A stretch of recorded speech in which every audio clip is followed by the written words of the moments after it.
요한일서 강의 사랑을 선택하라 그 5번째 시간, 저는 오늘 분별 사랑의 관문이라는 제목으로 주의 말씀 증거합니다. 여러분은 하나님을 만난 적이 있습니까? 예수님을 직접 보신 적이 있으신가요? 목사님, 저는 말씀을 읽는 가운데 하나님을 만나요 이런 거 말고요, 정말 직접 자기 눈으로 하나님을 본 적이 있는 분. 아니, 어떻게 그게 가능하냐고요? 네, 가능합니다. 한 연구기관에 따르면 우리 조국 대한민국에 자기 스스로를 하나님이라고 주장하는 사람이 약 20명 이상, 재림 예수라고 주장하는 사람은 50명이 넘는다고 합니다. 드러난 것만 이 정도니까 실제로는 더 많겠지요. 이런 줄 알았으면 저도 이민 오기 전에 한번 만나뵈고 올 걸 그랬어요. 대한민국이 잘 될 수밖에 없는 것이 이렇게 70여 명의 하나님과 예수님이 보호하사 우리나라 만세, 이런 거죠. 심지어 자신을 하나님의 부인, 어머님 하나님으로 참칭하는 자가 있는가 하면 보혜사 성령, 다윗, 엘리야로 주장하는 자들도 있습니다. 얼마 전 넷플릭스에서 나는 신이다 라는 다큐멘터리가 방영됐습니다. 한국 이단들의 폐해를 고발한 것인데요, 단번에 글로벌 시청 5위에 올랐습니다. K-팝, K-드라마, K-푸드를 넘어 이제는 K-이단까지 유명세를 떨친 것이죠. 실제로 선교사님들 말씀을 들어보면은요, 안 그래도 힘든데 이젠 이단들까지 선교지에 들어온다고 한탄을 합니다. 하지만 성도 여러분, 우리는 이런 이단들을 보며 아니, 저걸 정말 믿는다고? 아니, 어떻게 그런 사람이 있을 수 있어? 하며 시원하게 비난만 하면 되는 걸까요? 이런 재림 예수의 이단 등장에 우리는 정말 책임이 없습니까? 사실 신천지를 비롯한 여러 이단들이 기존의 교회를 숙주와 자양분 삼았음을 우리는 주목해야 합니다. 그들은 무종교인이 아니라 교패 붙어 있는 집, 교회 다니는 사람에게 접근해서 성경의 이 부분은 이러한 뜻이고 저 부분은 저런 것이다 라고 하며 현혹시키고 있지 않습니까? 심지어 평신도도 아니라 중직자, 목회자였던 사람까지 이단 집회에 나와 간증을 하는 걸 보면서 도대체 지금까지 우리가 십자가 복음과 하나님 말씀에 대해 어떻게 가르쳤는지를 돌아보게 되는 것이죠. 오늘 본문은 조금 딱딱하게 느껴지기도 하고 이게 사랑의 서신 맞아? 라고 생각될 수도 있어요. 하지만 사랑하는 성도 여러분, 우리에게 있어 이 분별은 매우 중요할 뿐만이 아니라 하나님과의 사귐을 지키기 위한 사랑의 선택인 것입니다. 엄마는 자기 몸을 찢어가며 얻은 사랑하는 아기 몸 안에 행여 나쁜 바이러스가 있지는 않은지, 병균이 침투했지는 않은지 체크업을 하지 않습니까? 이처럼 예수께서 십자가에 못 박혀 피값 주고 사신 주의 교회를 우리는 분별력을 가지고 지켜내야 하는 것이죠. 비유컨대 하나님 나라를 둘러싼 성벽을 지키는 것도 중요하지만 그 성에 출입하는 그 관문을 지키는 것 또한 매우 중요한 것입니다. 고대 사회에서도 국경이나 또는 주요 지점의 관문은 너무나도 중요했지요. 성문이 뚫려버리면 성벽이 멀쩡해도 이미 허물어진 거나 진배 없었습니다. 하지만 안타깝게도 초대교회를 지키는 이 관문은 뚫려버리고 말았습니다. 오늘 요한사도는 26절에서 이렇게 말하지요. 너희를 미혹하는 자들에 관하여 내가 이것을 너희에게 썼노라. 미혹해 하는 자들이 교회 안으로 들어와서 교회를 어지럽히고 하나님과의 교제를, 그 사귐을 교란시켰던 것입니다. 따라서 우리는 단순히 하나님 사랑합니다 하는 고백에 만족할 것이 아니라 진짜 하나님으로부터 온 것과 하나님으로부터 온 척하는 것을 분별, 즉 구별하여 가름할 줄 알아야 합니다. 이것이 우리가 하나님께 보여드려야 할 사랑의 선택인 것이죠. 바라기는 오늘 함께한 모든 성도들이 이 분별력을 가지고 우리의 믿음과 공동체의 관문을 잘 지켜서 더욱 순전한 하나님과의 사귐, 그 코이노니아를 누리기를 주님의 이름으로 축원합니다. 요한 사도는 당시 교회들의 편지를 하면서 자신이 살았던 시대를 이렇게 규정합니다. 아이들아, 지금은 마지막 때라. 사도는 지금 겁주려는 것이 아닙니다. 당시 얼마 남지 않은 초대교회 1세대 지도자로서 아이들아 라면서 따뜻하게 부르고 있는 것이죠. 그런데 자신들이 마지막 때, 즉 종말, 말세에 살고 있다고 말합니다. 저는 요한 사도의 이 표현을 보고 예전에 동네 어르신들이 떠올랐어요.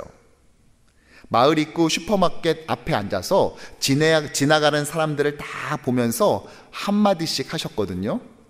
그 외에 혼잣말을 다 들리게 하는 분들 계시잖아요. 교복이 삐져나와 있으면 야, 교복 입은 것만 봐도 학교 생활 어떻게 했는지가 다 보인다 이러시고, 좀 머리가 길면 학생이 단정해야지 머리가 저게 뭐냐 라고 하셨어요. 급기야 이 머리를 염색한 학생이 지나가면은요 매우 경로하면서 아이고 학생이 저 머리 색깔 봐라, 말세다 말세, 이렇게 말했죠. 그런데 오늘 요한 사도의 표현을 보니까 그분들은 교회를 다니지 않았음에도 불구하고 이미 그때가 말세, 마지막 때임을 간파했던 것입니다. 어른들의 잔소리가 아니라 선지자적 메시지였던 거죠. 정말 마지막 때는 언제입니까? 구름이 잔뜩 끼고 TV가 아니라 하늘에서 나팔 소리가 들리는 그날입니까? 물론 예수께서 재림하시는 그날 역시 말세입니다. 하지만 요한 1서가 쓰여졌던 바로 1세기 역시 말세인 것이죠. 따라서 예수께서 승천하시고 다시 이 땅에 오실 때까지의 이 구간 전체가 종말, 마지막 때인 것입니다. 인류는 지난 2000년 동안 이 종말을 살아가고 있습니다. 그런데 시한부 종말론자들은 자꾸만 예수의 재림만을 마지막 때라고 말하며 공포심을 심고 현혹하는 것이죠. 오늘 요한 사도는 분명히 말합니다. 이미 말세는 시작됐고 지금도 진행 중에 있다라고 말이죠. 그렇다면 요한은 어떻게 자신의 시대가 말세임을, 이 종말이 시작되었음을 간파했던 것일까요? 그는 마지막 때의 증거로 누군가가 등장한다는 것입니다. 아, 그가 등장하는 걸 보면 말세가 시작됐구나 라는 것을 알 수 있다는 거예요. 바로 18절의 말씀인데요. 적 그리스도가 오리라는 말을 너희가 들은 것과 같이 지금도 많은 적 그리스도가 일어났으니 그러므로 우리가 마지막 때인 줄을 아노라. 아멘. 적 그리스도가 나타나면 말세임을 알 수 있습니다. 그런데 이미 당시 많은 적 그리스도가 출몰했다고 말하지요. 사실 적 그리스도, 이 말은 우리에게 그렇게 생경한 단어는 아니에요. 너무 낯설지는 않죠. 그런데 이 말은 오직 요한 서신에서만 등장합니다.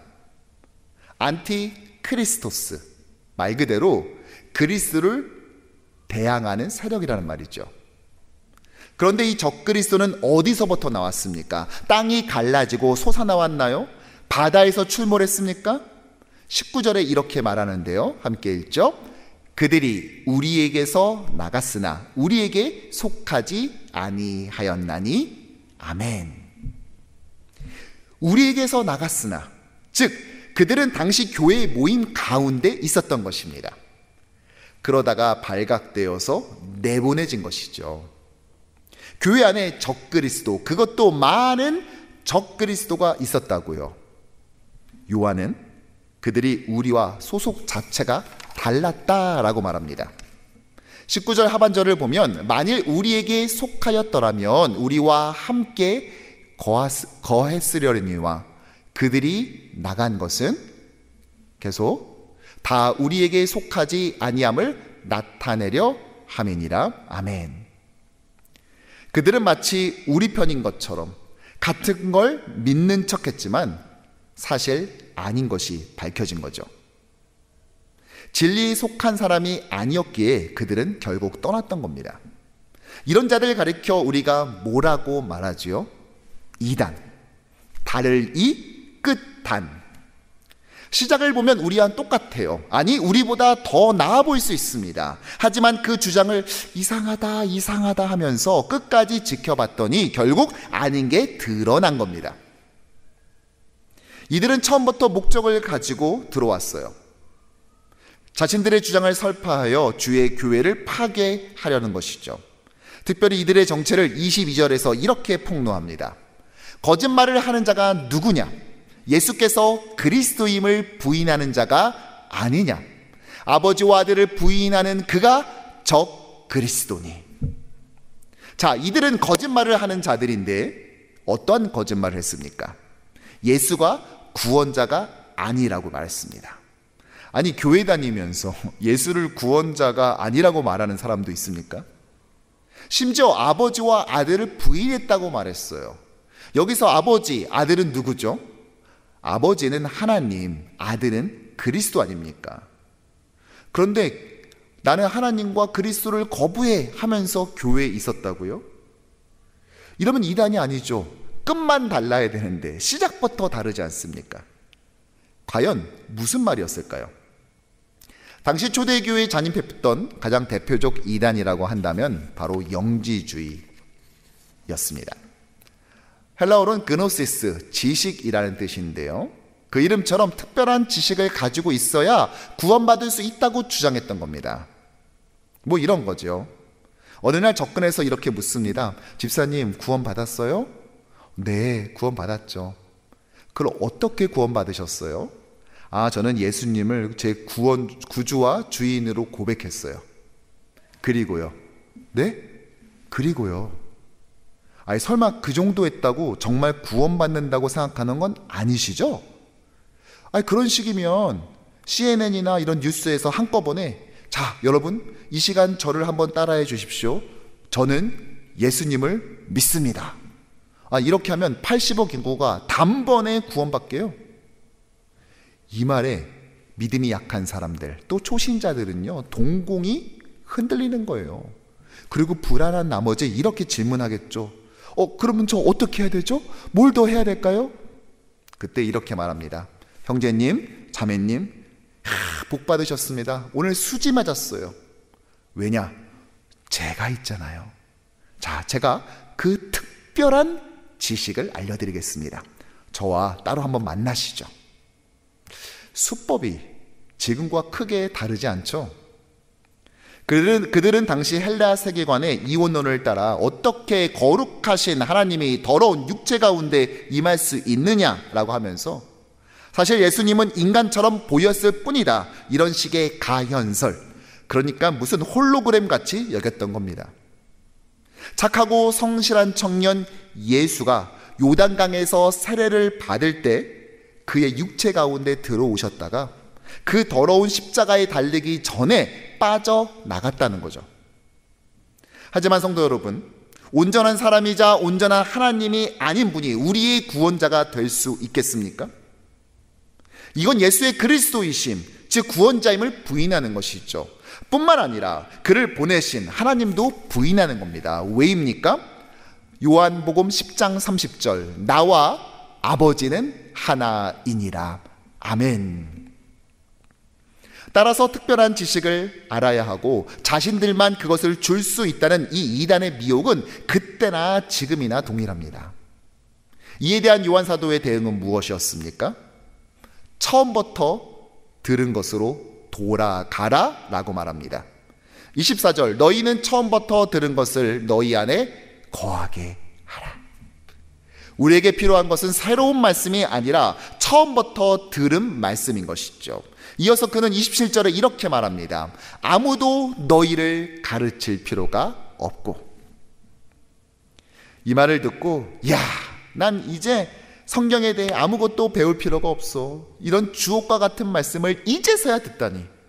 난 이제 성경의 파노라마, 제자훈련, 구역 모임 안 갈 거야. 왜? 배울 필요가 없으니까. 이런 뜻일까요? 아니죠. 이건 영주주의자와 같은 가짜 선생이 그들에게 필요 없다는 의미입니다. 그런데 불안할 수가 있죠. 아니 목사님, 저는 신학을 전공한 것도 아니고 헬라어, 히브리어는커녕 한글 성경을 읽고 난 다음에도 무슨 뜻인지를 이해를 못하는데 어떡해요? 이에 대해 요한사도는요, 우리에게 이미 있는 한 가지를 27절에서 이렇게 소개하는데요. 오직 그의 기름 부음이 모든 것을 너희에게 가르치며 또 참되고 거짓이 없으니 너희를 가르치신 그대로 주 안에 거하라. 아멘. 무엇이죠? 그의 기름 부음. 이 기름, 무슨 기름입니까? 참기름이에요? 들기름이에요? 아니요, 바로 성령을 말하는 것입니다.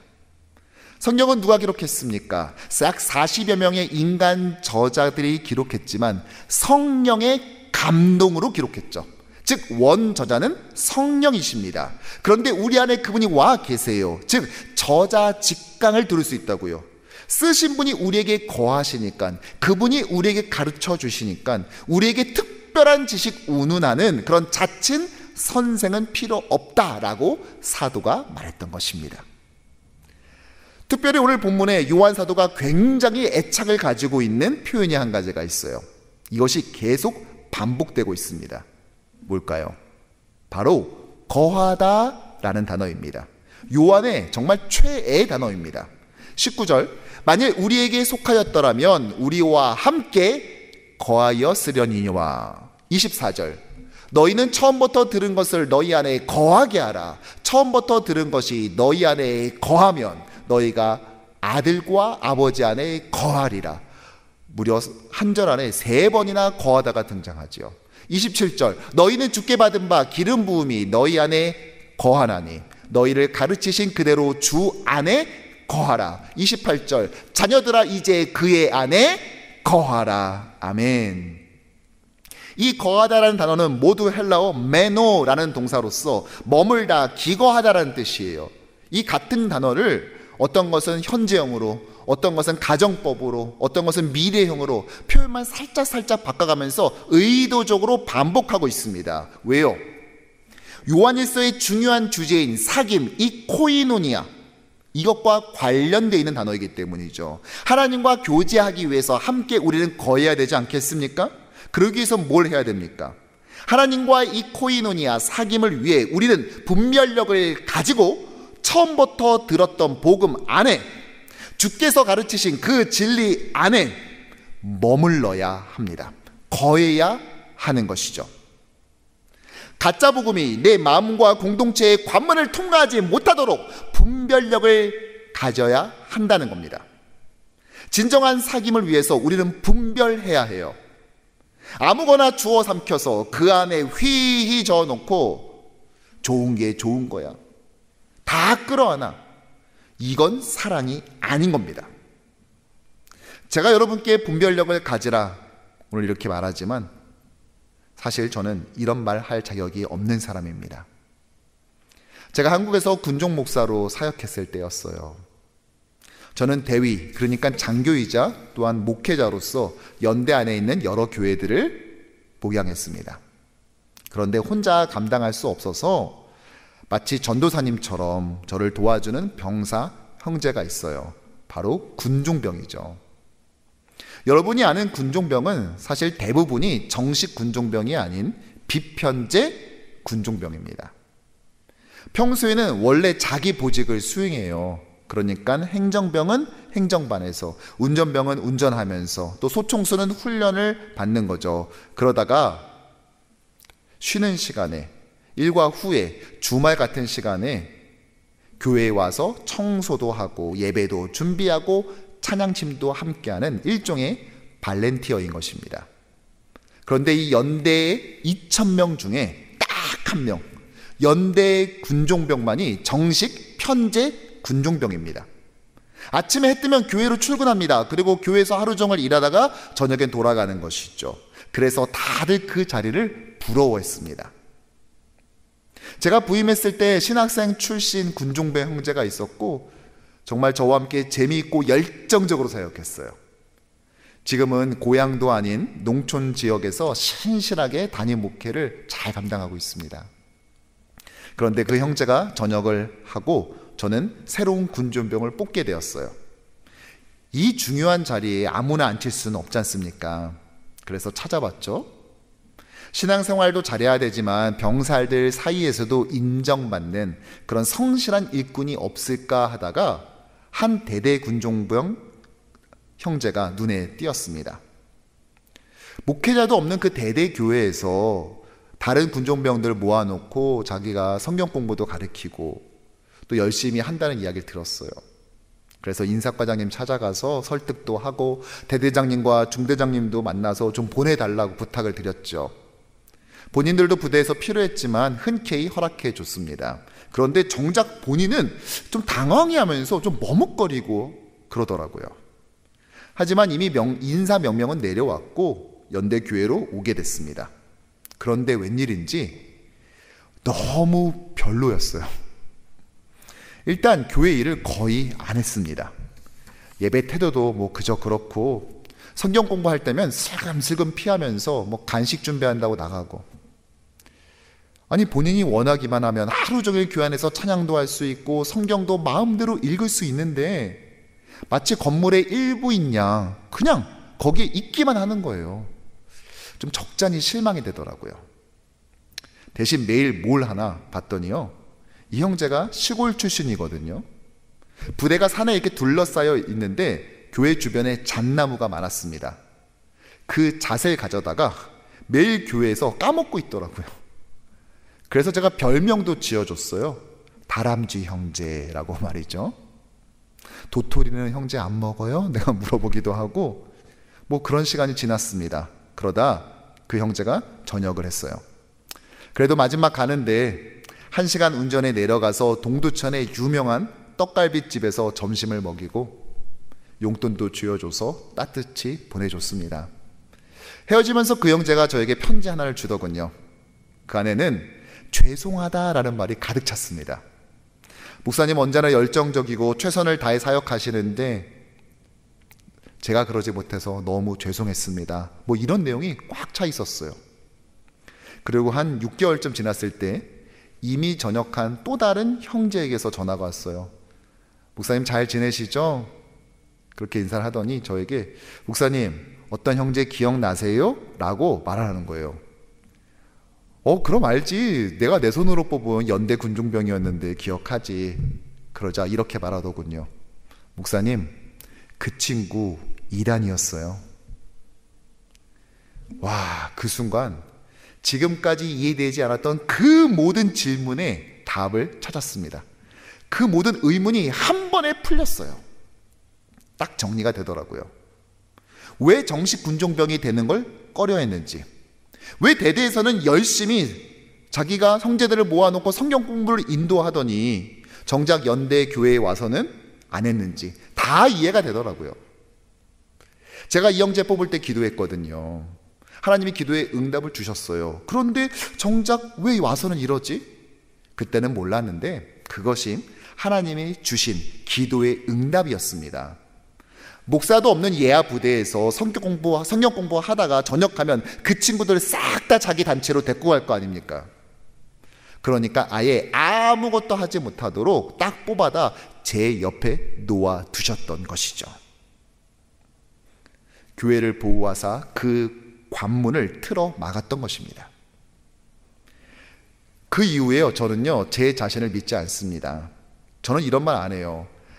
딱 보면 알잖아요. 여러분, 알긴 뭘 합니까? 매일 같이 사역하고 나서도 몰랐는데. 그러므로 아무도 자기 자신을 확신하면 안 됩니다. 성경은 이 문지기의 역할을 강조합니다. 그건 성전 문지기도 마찬가지예요. 문지기라고 막 하찮은 일을 하는 사람처럼 여기면 안 됩니다. 이것은 레위, 성전 문지기를 레위인들이 담당했습니다. 역대상 26장을 보면 스가랴라는 성전 문지기가 소개되는데요, 성경은 그를 가리켜 명철한 모사라고 했습니다. 이 말은 슬기로운 참모라는 뜻이에요. 관문을 지키는 건 그만큼 중요한 것입니다. 분별이 필요합니다. 그런데 지금 현실은 어떻죠? 우리가 교회의 문턱을 낮춰야 된다라는 말 많이 하죠. 그런데 그 문턱을 낮추다가 이젠 아예 문짝을 뜯어버리는 경우가 발생합니다. 왜 낮추는지를 망각하고 길을 잃어버린 것이죠. 최근 미국 교회 안에 밀려드는 동성애의 문제만 해도 그렇지요. 지난주 우리는 너무나 아름다운 목사 안수 및 임직 예배를 드렸어요. 유학생으로 뉴욕에 와서 우리 교회에 등록하고 청년부에서 결혼하고 자녀를 하나, 둘, 셋, 넷을 낳아 초창기 우리 교회 주일학교에 크게 이바지하시고 또 평신도로 봉사하다가 장로로 섬겼지요. 그리고 뒤늦게 신학을 공부해서 우리 교회에서 전도사, 강도사로 사역해오다 드디어 지난주 목요일 저녁 목사 안수를 받았습니다. 그날 첫 축도를 하기에 앞서서 60년 넘는 시간 동안 자신을 기다려주신 하나님과 자신을 우리 교회 부목사로 목사 안수를 받을 수 있게 이 중요한 결정을 해준 성도들과 우리 당의 장로님들 또한 동료 교육자들에게 감사 인사를 전했는데요, 온 성도가 분주하고 고단한 이 이민 생활의 평일 저녁이었음에도 불구하고 정말로 많이 오셔서 축복해 주셨어요. 노회 참석차 우리 교회에 오셨던 이 미국 목사님들도 막 그 모습을 보더니 막 너무 감동이 가득해가지고요, 뭐 너무 아름다웠다고 막 뷰티풀 계속 연발하셨습니다. 그런데 그날 그 설교를 제가 준비하다가요, 우연히 한 영상을 보았습니다. 그리고 거기 안에서는요, 전혀 결이 다른 또 다른 신임 목사의 설교를 봤어요. 최근 동성애자 목사 안수를 허용한 한 교단에서 여장을 한 남자, 소위 드래그 퀸 차림의 목사가 나와 설교를 하더군요. 그리고 설교를 시작하면서 오늘 이 메이크업을 해주신 분께 감사하다고 말했습니다. 그리고 교인들은 막 웃으면서 박수하더라고요. 뭐죠? 관문을 지키던 그 문짝을 떼어버리고 세상의 가치관이 마음대로 들락날락거린 결과인 것이죠. 얼마 전 저는 매사추세츠 인근의 우리 지교회를 방문한 적이 있습니다. 그때 미국의 부흥운동을 이끌었던 조나단 에드워드 목사님이 담임 목사로 심우했던 교회를 방문했어요. 그런데 예배당 안, 그것도 설교단에 올라가는 양쪽 계단 옆에 무지개 깃발이 세워져 있었습니다. 관용이라는 미명하에 진행된 진리의 변질은 결국 만용이라는 부메랑이 되어 돌아왔고, 교회는 이전에 경험해보지 못한 속도로 빠르게 망가져가고 있습니다. 관문을 지키지 못한 유럽의 예배당들이 이제는 결혼식, 졸업식, 장례식, 그리고 술집으로 팔려가는 건 이젠 더 이상 놀랍지도 않아요. 이런 상황을 지켜본 영국의 한 목사님은 이렇게 기도했습니다. 모든 사람이 옳다고 말하는 너그러움으로부터, 어떤 사람도 잘못되었다고 말하지 못하는 자선으로부터, 진리를 희생해 얻은 평화로부터 선하신 주님, 우리를 구원하여 주옵소서. 사랑하는 성도 여러분, 결국 우리는 선택해야 합니다. 생명의 떡을 먹고 튼튼하게 자라든지 아니면 이 세상이 던져주는 부스러기를 먹고 굶주리든지 우리는 결정해야 합니다. 그것이 무엇이든 진리와 맞바꿔가며 하나님을 사랑할 수 있는 방법은 없습니다. 하나님은 사랑입니다.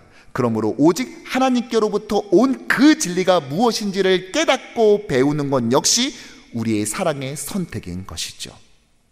분별이라 이름하는 이 관문을 지킴으로써 주님과의 사귐을 이뤄가는 저와 여러분 되기를 축원합니다. 말씀을 정리하죠. 라디오 시청자의 사연을 우연히 들은 적이 있어요. 어떤 젊은 자매가요, 막 춤추고 하는 그 클럽에 가려고 했나 봐요. 그런데 그 앞을 서서 지키는 사람이 손님 죄송한데 지금 내부 수리 중이라서 들어갈 수 없어요 했답니다. 그래서 언제까지 하는지 물어봤더니 좋게 몇 달은 더 할 것 같다라고 했대요. 그리고 집으로 돌아왔는데 다음날 친구가 그날 그 안에서 놀았다는 거예요. 그제서야 이 사건의 실체를 알게 된 이 자매가요, 다음날 미장원에 가서 막 잔뜩 꾸미고 또 최근 유행하는 옷을 사 입고 갔더니 어제 입구에서 지키던 그 문제의 직원이요, 전혀 못 알아보고요, 아 어서 오세요 하면서 안으로 인도해 줬대요. 저는 이 이야기를 듣고요, 뭐 굳이 그렇게까지 하면서 가야 되나? 라는 생각이 들었어요. 아니 우리 교회 오면 훨씬 더 행복할 텐데 막 주소를 불러주고 싶더라고요. 그런데 한편으론 이런 생각도 들었습니다. 유흥업소조차 키는 얼마 이상, 외모는 어때야 하고 또 옷 스타일은 어떤 것을 꼭 입어야 하고 이런 자기들만의 기준을 지켜가며 정체성을 유지하려고 하지 않습니까? 그런데 정작 우리는 어떤가? 여러분, 누가 교회 안으로 들어올 수 있죠? 누가 이 교회의 관문을 통과할 수 있습니까? 외모입니까? 돈입니까? 신분입니까? 사회적 명성이에요? 아니요. 돈 없고 신분 없고 명성 없고 믿은 지 얼마 안 된 사람이어도 모두 들어올 수 있습니다. 단 예수 그리스도의 십자가 복음, 그 진리 앞에 순종하고 무릎 꿇는 자여야만 하는 것입니다. 종교개혁자 마틴 루터는 이렇게 말했지요. 가능하다면 평화를, 하지만 무슨 일이 있어도 진리를. 우리는 평화를 추구해야 되지만 그보다 앞서는 건 바로 진리여야 합니다. 진리를 잃어버린 교회는 더 이상 교회일 수 없는 것입니다. 그저 비영리 단체일 뿐이에요. 따라서 우리는 진리를 더 알기 위해 힘쓰는 공동체가 되어야 합니다. 진리의 말씀, 성경을 더 많이 읽고 묵상하고 공부하고 연구하며 무엇보다 삶에서 그것을 실천함으로써 그 진리의 진위를 직접 경험해야 하는 것이죠. 바라기는 우리 모두가 이 분별력을 가지고 우리 개인의 삶과 공동체의 관문을 굳건히 지켜나가는 우리 뉴욕 효신장로교회 성도 되기를 주님의 이름으로 간절히 축원합니다.